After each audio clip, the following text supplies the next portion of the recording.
Welcome to beginner friends. అందరికీ నమస్కారం. ఓం నమో భగవతే వాసుదేవాయ. ఓం నమో భగవతే వాసుదేవాయ. భగవద్గీత పారాయణలో ఈరోజు 3వ అధ్యాయము కర్మయోగము. 43వ శ్లోకము. ఏవం బుద్ధే పరం బుద్ధ్వా సంస్తభ్యాత్మానమాత్మనా జహి శత్రుం మహాబాహో కామరూపం దురాసదం. తాత్పర్యము: ఓ మహాబాహు అర్జున, ఈ విధంగా జీవాత్మ అనేది భౌతికమైన బుద్ధి కన్నా ఉన్నతమైనది అని తెలుసుకొని నీ నిమ్న అస్తిత్వాన్ని అంటే ఇంద్రియ మనోబుద్ధులను నీ ఉన్నత అస్తిత్వంచే అంటే ఆత్మశక్తి ద్వారా వశపరుచుకొనుము మరియు కామమనే బలీయమైన శత్రువుని సంహరింపుము. ఈ అధ్యాయంలో ముగింపుగా శ్రీకృష్ణుడు కామం అనే శత్రువుని ఆత్మజ్ఞానం ద్వారా నిర్మూలించమని ఉద్ఘాటిస్తున్నాడు. ఆత్మ అనేది భగవంతుని అంశము కాబట్టి అది దివ్యమైనది.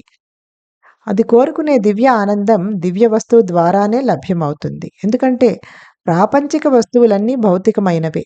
ఈ భౌతిక వస్తు విషయములు ఆత్మ యొక్క గాఢమైన అంతర్లీన తపనని తీర్చలేవు. కాబట్టి వాటి కోసం కోరికలను సృష్టించుకోవడం నిష్ప్రయోజనమైన పని. మనం ప్రయత్నపూర్వకంగా మన బుద్ధికి ఈ ప్రకారంగా ఆలోచించటానికి తర్ఫీదు ఇవ్వాలి.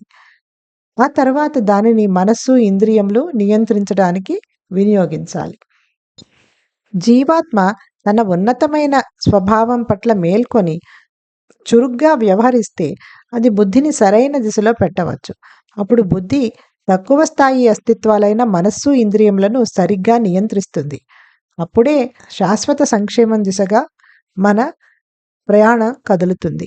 ఈ విధంగా తక్కువ స్థాయి అస్తిత్వాన్ని అంటే ఇంద్రియములు, మనస్సు, బుద్ధి వాటిని నియంత్రించడానికి ఉన్నతమైన అస్తిత్వాన్ని అంటే ఆత్మని తప్పకుండా వినియోగించాలి. Meaning of the shloka is: thus knowing the soul to be superior to the material intellect, Arjuna, subdue the lower self by the higher self and kill the formidable enemy called lust.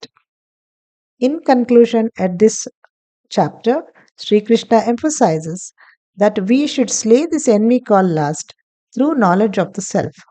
Since the soul is a part of God, it is divine in nature.